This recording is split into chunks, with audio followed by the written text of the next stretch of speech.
All right, I guess this should be working. All right, let's start with our little bit of hopping. Like to do this to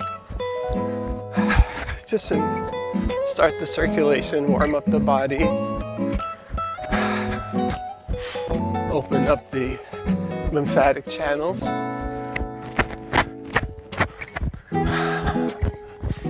We like to breathe from our nose.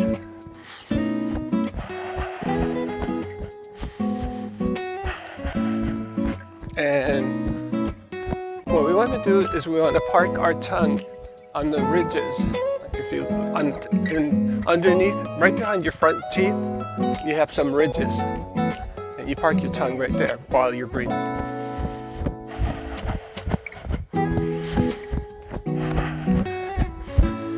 And then you want to pay attention to your insides. You want your insides to be shaking. As we develop a lot of tension in our fascia inside our body. So that visceral fat is really a reflection of our health. And shaking that up helps improve the circulation in there and improve our health and circulation to our organs. Let's do some deep breathing.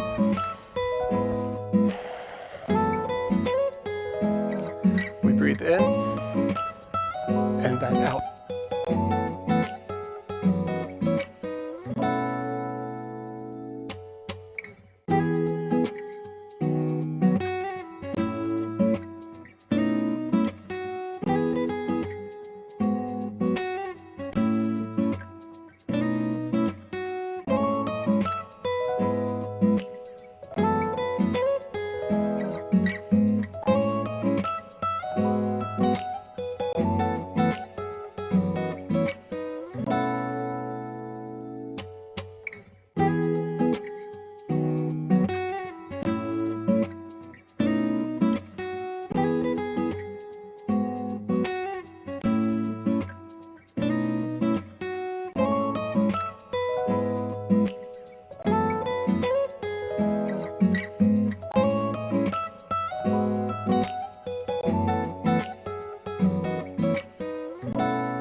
post video or something. All right, so let's do some deep breathing.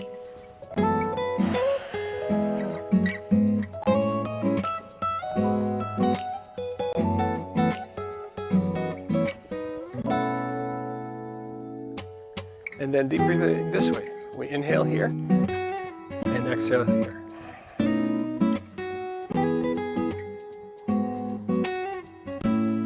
Think of your shoulder blades wrapping around your ribcage.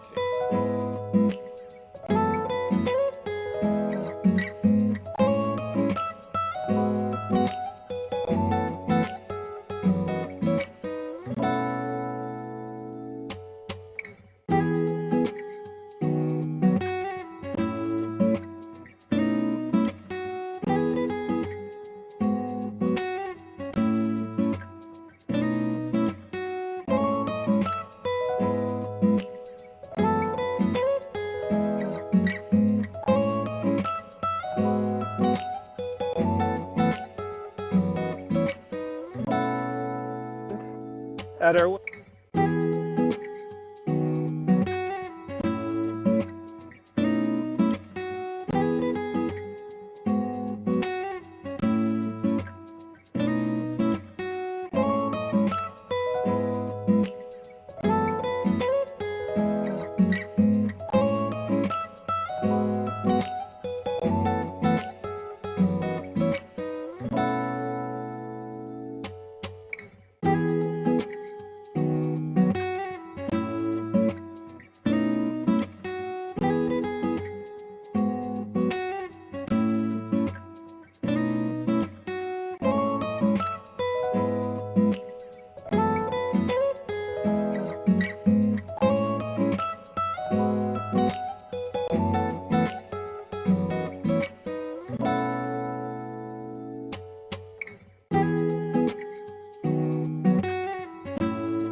neutral position with your spine. Let it follow the natural contour of the movement. Feel your ribcage expanding on that side.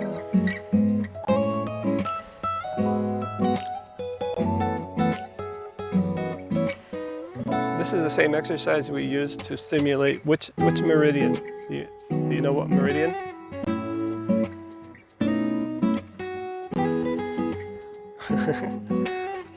This is for the gallbladder meridian. What does the gallbladder do? Do you know what the gallbladder does?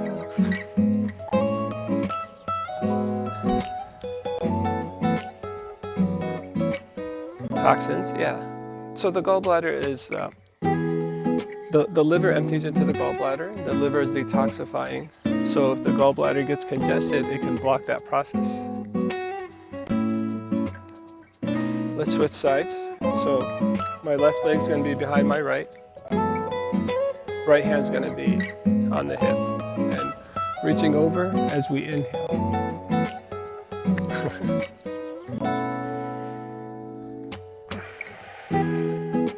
What else do we know about the gallbladder?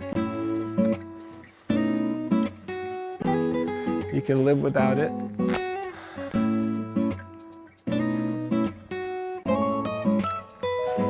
So one of the functions of the gallbladder is it stores bile, and bile allows you to have better digestion of fats and lipids. So it's really important to have a good bile flow so that you can break down the fats and lipids.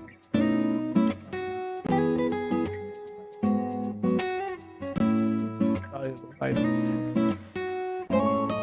D, exactly, that's a big one. A lot of doctors now are testing for vitamin D, and we have a lot of people that are D deficient. We're always staying indoors, we're using sunscreens, we're avoiding the sun for a lot of different reasons. But that's one of the main sources of producing vitamin D in the body. So when you can also get it from your food, but if you're going to get it from your food, you have to have a healthy gallbladder so you can actually break down and absorb the vitamin D. What other vitamin is fat soluble? Exactly. E is for exactly, yeah. So vitamin E is really critical. It's critical for our cardiovascular system, our skin, and our sexual function. And so vitamin E is very important for our hormones as well as vitamin D are. And it's a strong antioxidant. Okay, just relax some more and we'll do this deep breathing again.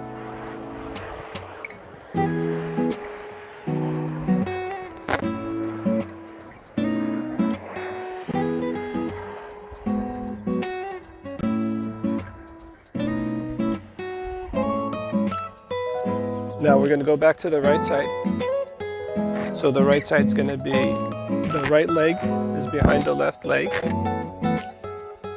The left hand's on the left hip, and the right hand's going to go over as we breathe in.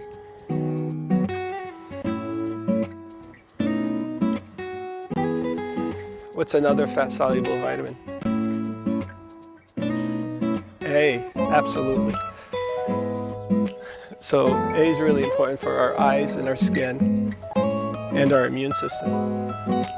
And so if you don't have a healthy gallbladder, you're going to have a difficult time absorbing vitamin A. So think about all the different vitamins and all the healthy foods that you're eating to get your vitamins. But if you don't have a healthy digestive system where you're able to break down, assimilate, and absorb your nutrients, you're going to be deficient. So opening up this meridian helps the function of the gallbladder.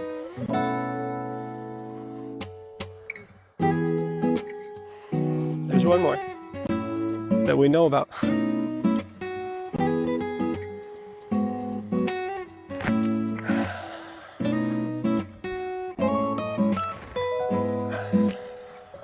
So there's vitamin K. Oh, vitamin K is okay. And we have two factors of vitamin K that we know about. And there's K1 and K2. So K1 is for clotting factors, and it helps your body to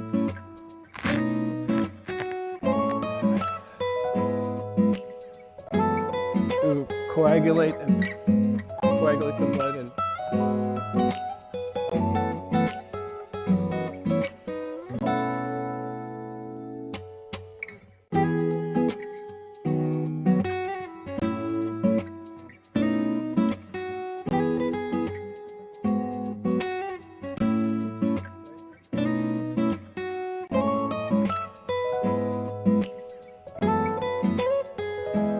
there's been some issues with vaccines in terms of how it affects clotting. For some people it can cause increased clotting, and some people it can cause decreased clotting. So it's affecting that clotting system somehow. And maybe it's affecting the liver, and that's what's causing that. We don't have all the studies yet, but that's vitamin K1. There's another vitamin K, it's called K2. And what's K2 significant for? You have any idea? Vitamin K2 is for calcium metabolism. So when we're deficient in K2, the calcium leaches out of the bones and settles in the arteries and the tissue in the body. So that's why when you look at people's arteries and they've got calcium deposit, a lot of times they're deficient with K2. Another cardiovascular function, right? So the gallbladder is critical for all of these pathways. It's critical for allowing the liver to process and not be congested. It's critical for allowing the bile to flow. So you can absorb all these fat-soluble vitamins and breathe in.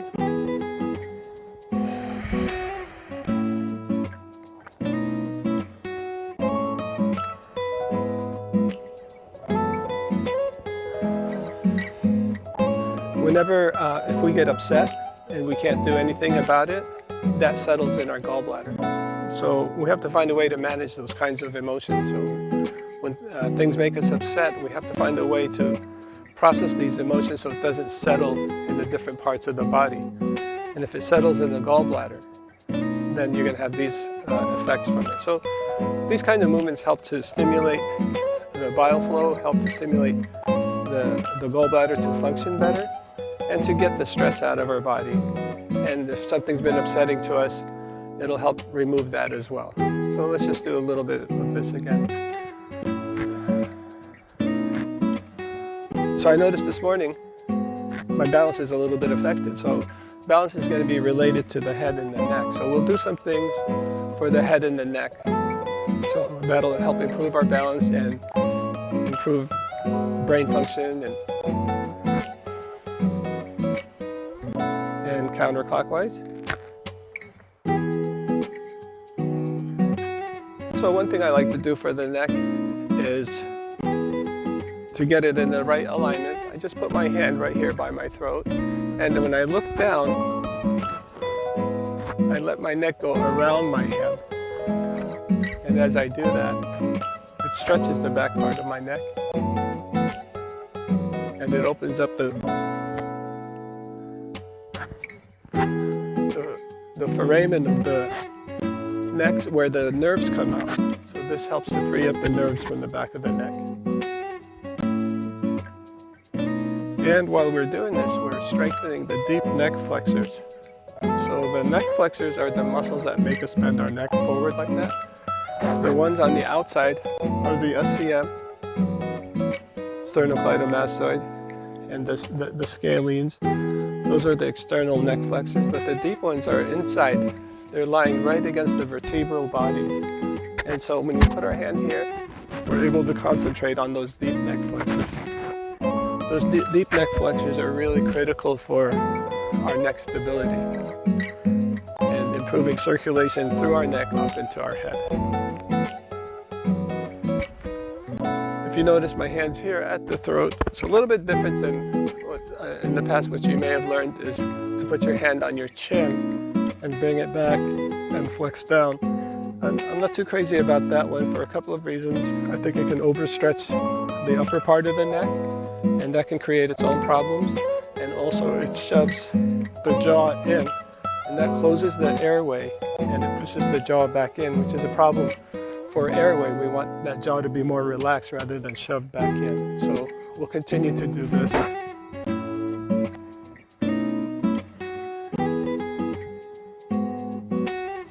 And breathe deeply. Park your tongue on those ridges behind your front, the front teeth and the front top. So it's the anterior part of the palate. Now what we want to do is keep that same movement, but we'll turn our head 45 degrees. So I'm turning to the right 45 degrees. You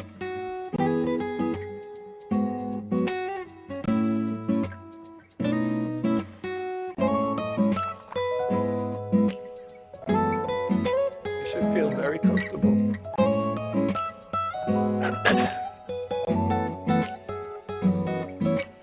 And now I'm going to turn my head to the left 45 degrees. Keep my hand here right above my Adam's. There's a bone there, it's called the hyoid bone. A lot of muscles attached to that bone. So when we have our hand on there, we're guiding our muscle movement and balancing the muscle activity. So the muscles in the front part of the neck and the back part of the neck, they have to work in harmony. They're what's called antagonist muscles. Antagonist muscles mean when one muscle contracts, the other muscle has to relax. So as the muscles in the front of our neck are contracting, the muscles in the back of our neck are releasing and expanding.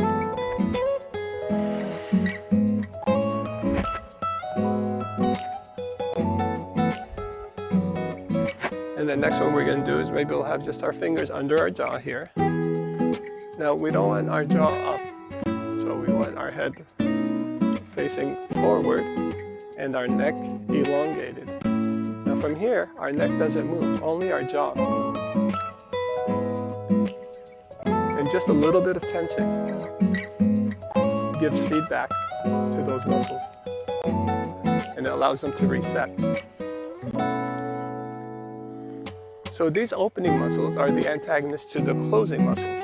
So the chewing muscles are predominantly closing muscles. And that's when we're grinding down our food.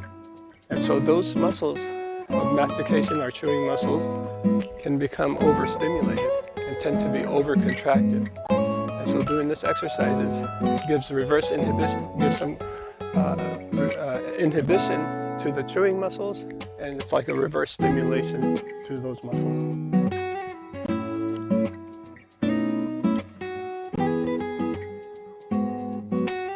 And as you do that, you can feel your jaw opening up. A lot of times, most of the jaw pain is due to overactive chewing muscles, compression. So by doing this exercise, you're releasing those. Keep your head upright.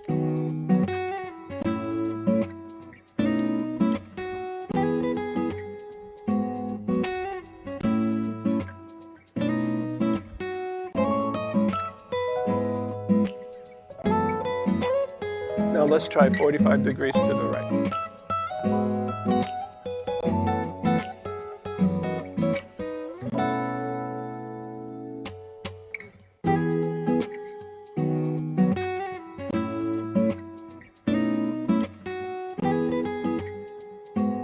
And 45 degrees to the left.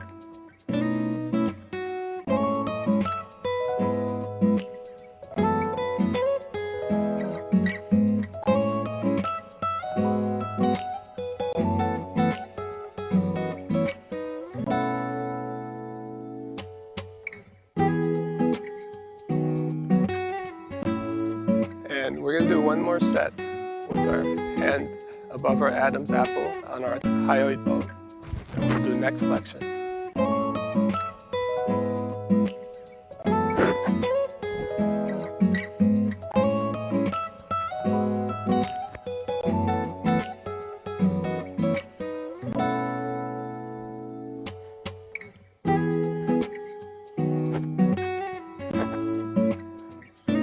So the tighter that our traps and posterior neck muscles get, the weaker the front neck muscles get. So as we exercise the front muscles, we're neurologically inhibiting the back muscles. That takes the tension out of our neck and our shoulders. So these are all working together to rebuild the structures, the cervical structures. They rebuild the ligaments and the discs in your neck.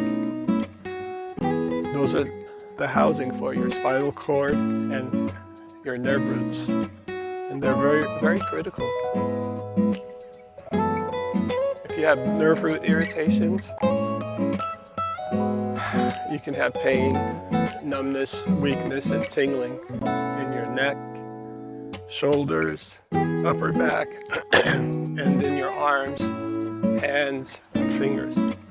Those are all related to these structures in our neck that we're rebuilding.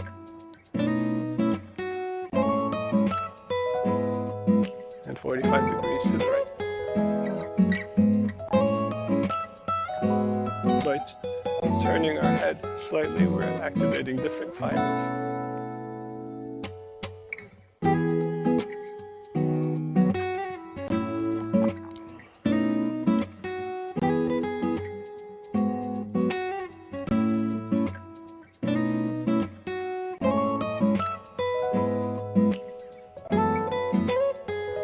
45 degrees to the left.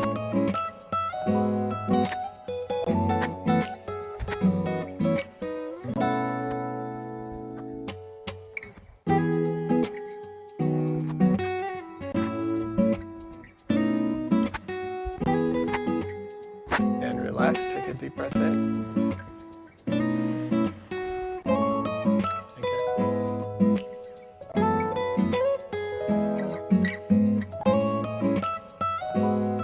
And we'll do one more time. The jaw opening. Sorry, the head's going to be upright. The neck doesn't move. Only the jaw moves against slight pressure from our hand.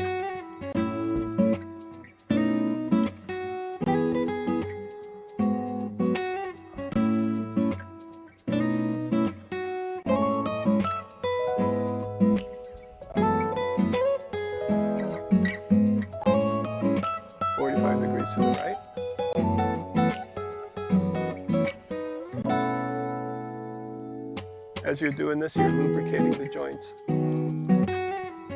You're lubricating that temporomandibular joint. You're helping bring balance to those muscles.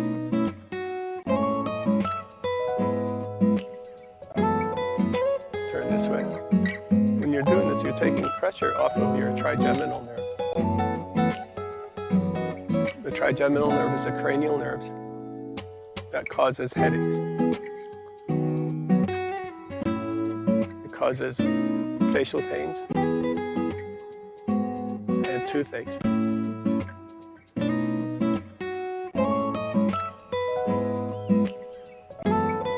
By doing these exercises, you bring in sensory input to the nervous system to help balance that trigeminal nerve. And breathe in. These exercises that we're doing for the neck, as they're rebuilding the neck, they're balancing the muscles and the nerves, and the nerves of the neck, especially the upper part of the neck, are corresponding and working together with the different cranial nerves. So they're going to help control the opening in our airway. So when we sleep, if our airway collapses or is weak, you'll get some snoring, you'll have decreased airflow and oxygen, so your oxygen saturation rate can decrease. If you keep those muscles toned by taking the pressure off of the nerves, you're going to have a patent airway. The airway will stay open, so when you breathe, you'll get more oxygen in, and that way your oxygen concentration won't drop. When we opened up our ribcage and all the different areas, we've expanded our potential. So with each breath in and out, we're getting more flow of air and oxygen into our bodies with less effort. Let's do one more deep breath.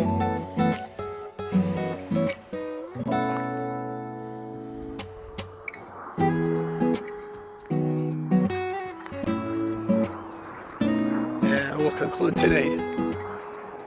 Thank you. Let me shut this down.